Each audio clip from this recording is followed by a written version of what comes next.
할렐루야. 사랑하는 열린문교회 성도 여러분, 지난밤도 주님 주신 은혜와 평강 가운데 단잠 주무셨습니까? 아침을 깨우는 말씀, 목요일 이 아침에 주님께서 저와 여러분에게 주시는 말씀은 누가복음 7장 36절로 50절까지의 말씀입니다. 오늘도 주님께서 주시는 이 본문 말씀을 통해서 살아계신 하나님의 말씀이 그리고 그 음성이 들려지는 시간이 되었으면 좋겠고, 그 음성을 듣고 구체적으로 여러분의 삶과 여러분의 삶의 계획 가운데 적용하시고 그 뜻대로 순종하는 삶을 살아내시기를 바랍니다. 오늘 본문의 제목을 매일 성경의 해설자는 용서받은 여인의 사랑이라는 제목을 붙였는데요. 우리가 성경 통독 시간에 제가 이 여인에 대해서 잠깐 언급했듯이 전통적으로 많은 이들은 이 여인이 막달라 마리아라고 알고 있으며 들어왔으나 사실은 막달라 마리아가 이 여인이었다라는 것에 대한 성경적 근거가 굉장히 부족합니다. 도리어 나사로의 누이였던 이 마리아가 이 여인에 더 부합하는 인물이라는 그 이야기에, 그 주장에 더욱더 성경은 차라리 더 많은 무게를 실어주는 것이 사실이겠죠. 그러나 중요한 것은 늘 이야기하지만 이 여인이 막달라 마리아였든 아니면 나사로의 누이였던 마리아였든 그것은 그렇게 중요한 것이 아니라는 것이죠. 결국엔 이 여인이 누구였는지가 중요한 것이 아니라 사실은 죄인이었던 이 여인이 어떠한 모습으로 예수님께 나아갈 때에 이 여인은 죄사함의 은혜를 얻고 구원의 선물을 얻게 되었는지, 그것이 더 우리가 주목할 일이라는 것입니다. 불필요한 것에 대한 논쟁보다는 성경이 이야기하고자 하는 그 핵심 내용에 대해서 귀를 기울일 수 있는 지혜가 우리에게 필요한 것이겠죠. 이 본문의 이 배경은 한 바리새인이 예수님을 청하여 함께 잡수시는 장면, 식사를 하시는 장면이 그려지고 있고요. 그때 동네에 37절 읽어드릴게요. 그 동네에 죄를 지은 한 여자가 있어 예수께서 바리새인의 집에 앉아 계심을 알고 향유 담은 옥합을 가지고 와서 예수의 뒤로 그 발 곁에 서서 울며 눈물로 그 발을 적시고 자기 머리털로 닦고 그 발에 입 맞추고 향유를 부으니, 우리가 잘 알고 있듯이 이 죄 많은 여인이 결국에는 그 귀한 향유 옥합을 깨뜨려 그 발에 붓고 울며 자신의 머리털로 예수님의 발을 닦는 모습을 우리는 너무나도 잘 알고 있습니다. 이러한 모습을 보면서 39절 보니 예수를 청한 바리새인이 그것을 보고 마음에 이르되 이 사람이 만일 선지자라면 자기를 만지는 이 여자가 누구며 어떠한 자 곧 죄인인 줄을 알았으리라 하거늘, 결국엔 예수님을 초대한 이 바리새인은 예수님에 대한 존경과 그 믿음보다는 결국에 그를 테스트하기를 원하였으며 그에 대해서 결국에는 온전한 신뢰의 모습을 보여주고 있지 못함을 우리는 알게 됩니다. 죄인인 여인이 그의 발을 닦는 것을 보면서 결국엔 예수님께서 이 여인이 죄인임을 알지 못하는 선지자도 아닌 아무것도 아닌 인물이라고 생각하더라는 것입니다. 그때 예수님께서 말씀하시는 것이 이것입니다. 40절에 예수께서 대답하여 이르시되 시몬아 내가 내게 이를 말이 있다 하시니 그가 이르되 선생님 말씀하소서. 이르시되 빚 주는 사람에게 빚진 자가 둘이 있어 하나는 500데나리온을 졌고 하나는 50데나리온을 졌는데 갚을 것이 없으므로 둘 다 탕감하여 주었으니 둘 중에 누가 그를 더 사랑하겠느냐. 시몬이 대답하여 이르되 내 생각에는 많이 탕감을 받은 자이니이다. 이르시되 내 판단이 옳다 하시고, 사실 오늘 이 본문, 익숙한 이 본문과 예수님과 시몬의 이 대화를 통해서 우리가 오늘은 좀 더 색다른 이것을 통찰하는 시간을 가졌으면 좋겠습니다.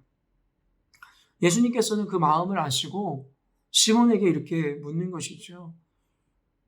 두 사람이 빚을 탕감받게 되었는데 더 많은 것을 탕감받은 자와 적은 것을 탕감받은 자 중에 누가 그 탕감한 자를 더 사랑하겠느냐 묻되 시몬이 이야기한 것이죠. 내 생각에는 많이 탕감을 받은 자가 탕감한 자를 더 사랑합니다. 사랑할 것 같습니다. 라고 이야기할 때 예수님이 내 판단이 옳다 이렇게 말씀하시죠. 이 본문에 대한 다양한 해석이 있지만 저는 이 본문을 묵상하면서 그런 것이 깨달아졌습니다. 죄인이었던 이 여인은 예수님께 더 많은 것을 탕감받은 자였으며 그렇기에 이 여인은 더 하나님을 사랑하는 자다라고 말입니다. 여러분 이 이야기는 무엇이냐면 성경에는 참 모순적이면서도 신비로운 은혜들을 참 많이 우리에게 알려주고 있습니다. 사실은 우리는 죄의 자리에서 멀리 떠나야 될 것에 대해서 성경에서 이야기하면서도 우리 스스로가 죄인임에 대한 자각과 함께 죄인임으로 말미암아 하나님께 더 깊이 나아갈 것과 그리고 죄인됨에 대한 인정을 해야 할 것에 대해서 성경은 지속적으로 우리에게 가르치고 있습니다. 죄인이라는 것은 누구에게도 듣기 좋은 말은 아닙니다. 그리고 우리가 심지어는 당신은 죄인입니다라고 이야기한다면 그것이 혹 맞는 말이라 할지라도 기분 나빠하고 그것으로 인해서 마음 상해하는 것이 사실이겠죠. 말 그대로 죄인이라는 말은 부정적인 의미를 함축하고 있다는 것입니다. 그렇기 때문에 스스로가 죄인임을 인정하는 것도 힘들지만 사실은 자신이 죄인이라는 것을 깨달았을 때 우리는 너무나도 큰 고통과 비통함에 잠기는 것을 보게 되기도 하더라는 것이죠. 물론입니다. 우리가 죄인임에 대해서 아파하는 마음, 그리고 그 죄에서 벗어나기 위한 발버둥, 우리가 모두 지향해야 되는 성경적인 가르침이고 목표일 것입니다. 그러나 그와 동시에 우리는 또 다른 묵상을 할 수 있어야 합니다. 바로 우리가 죄인이기 때문에 하나님께 더 감사할 수 있는 마음 말입니다. 성경에서는 부자들에 대해서 비판을 하는 듯한 모습을 보여줍니다. 그러나 성경에서의 주요 의도는 부자라는 것 자체가 비판의 대상인 것이 아니라 부자들이 갖게 되는 그 부유한 마음, 이것이 곧 교만으로 연결되고 그 마음은 하나님을 찾지 않으며 그들이 가진 것을 의지하고 그것을 우상으로 삼는다라는 개념으로 논리를 전개합니다. 부유하다는 것은 그만큼 교만할 수 있기 쉬우며 하나님을 찾지 않을 확률이 더 높다라는 것을 성경에서 이야기하고 있는 것이겠죠. 그런즉 우리가 죄인이라는 것에 대한 자각과 인정은 도리어 우리로 하여금 하나님을 더 의뢰하게 하며 의지하게 할 뿐만 아니라 우리가 이처럼 죄인임에도 불구하고 우리를 구원하시고 우리를 사랑하신 그 하나님의 은혜에 더 감격과 감사를 누릴 수 있게 되더라는 것입니다.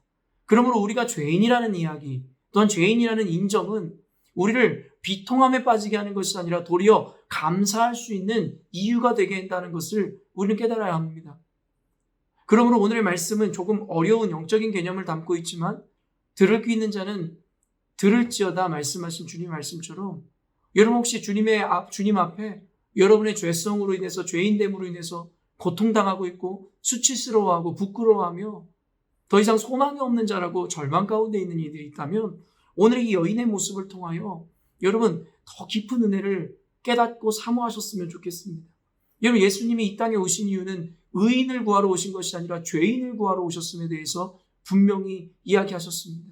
건강한 자에게 의원이 필요한 것이 아니라 병든 자에게 의원이 필요하다 말씀하셨습니다. 저와 여러분이 불완전하다라는 것, 저와 여러분이 죄인이라는 것, 그것이 우리를 고통스럽게 하는과 동시에 사실은 그로 인해서 우리는 하나님께 더 감사해야 하는 존재인 것입니다.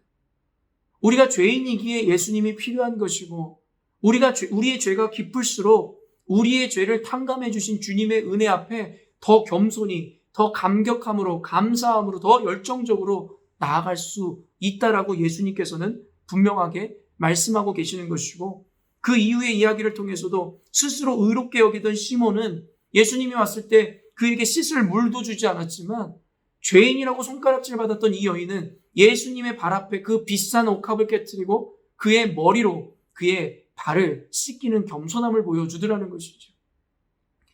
사람들이 죄인이라고 손가락질했던 그 여인이 스스로 의롭다라고 생각했던 그 시몬보다 더 큰 열정과 사랑으로 예수님 앞에 나아가는 모습을 통하여 어쩌면 저와 여러분이 죄를 자각하고 죄인임을 인식하며 죄인이라는 것을 고백한다라는 것은 또 다른 의미에서는 더 하나님을 의뢰하고 하나님을 사랑하며 하나님께 받은 은혜가 크므로 하나님께 더욱더 열정적인 사명자가 될 수 있음을 가르쳐주기도 하더라는 것입니다.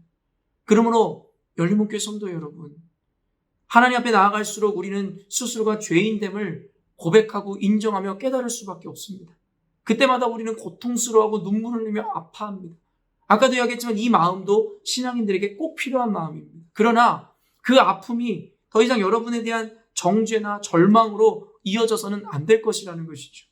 도리어 우리가 죄인이기에 주님께서 이 죄인을 위해 이 땅에 오셨음에 대한 감사와 감격, 그리고 그 기쁨으로 바뀌어질 수 있는 하나의 촉매제 내지는 과정이 되어야 한다는 것입니다.